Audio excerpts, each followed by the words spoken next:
दोष भैया साहेबांमध्ये. देव, हे आमच्या समोर बोललीस तेवढं बास. पुन्हा कधीही कुणासमोर हे तू बोलणार नाहीस. पत्नी होत ना आम्ही त्यांच्या, स्वीकारले आम्ही त्यांना, त्यांच्या गुणदोषांसकट. हे स्वप्न नाहीये, वास्तव आहे आणि तुला ते स्वीकारावं लागेल. आपली श्रावता आपल्यातून निघून गेली. आता आपल्याजवळ तिच्या फक्त आठवणी शिल्लक आहेत आणि हे सत्य आहे अभिलाषा. सर, अभय अभय अभय पोलीस कस्टडीत आहे. त्याची चौकशी करून आपण नताशाचा पत्ता नक्कीच मिळवू शकतो. You're right. पण तो दुसऱ्या पोलीस कस्टडीत आहे, सो आपल्याला आधी परमिशन काढायला लागेल. माझी खात्री आहे सर, अभयकडनं आपल्याला नताशाबद्दलची सगळी माहिती नक्कीच मिळेल. मला ना इथे ऍक्च्युली कोणी काही कामच करू देत नाही. खूप कंटाळा येतो. तुम्ही आलात तर जरा माझा वेळही छान जाईल. या ना प्लीज. पण देव्यानी, मी तुला रोज रोज भेटायला नाही येऊ शकणार, कारण मी तिथे आल्यावर साईमा कितीही ठरवलं त्यांचं बोलणं मनाला लावून घ्यायचं नाही तरी तरी वाईट वाटतंच ग.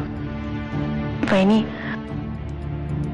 मी साईमांना समजवण्याचा प्रयत्न करेन. तुम्ही नका काळजी करू. खरंच त्या कुणाचंही ऐकत नाही.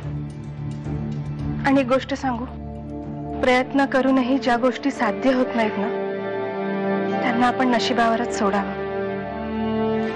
मी तुमच्याकडे काही मागितलं तर द्याल मला?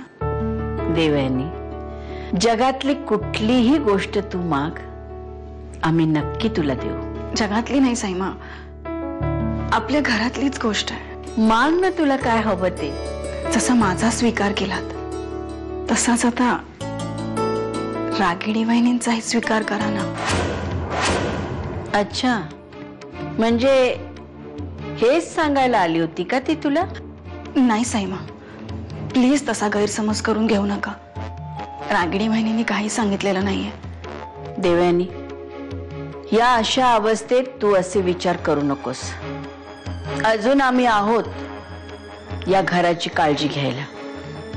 पण साईमा, असं काय गुन्हा केलाय त्यांनी की आपल्याच घरात त्यांना परक्यासारखी परवानगी घेऊन यावं लागतंय? थांब देवयानी, यापुढे नीलराजे आणि रागिणी यांच्याबद्दल या घरात अजिबात काही बोलायचं नाही.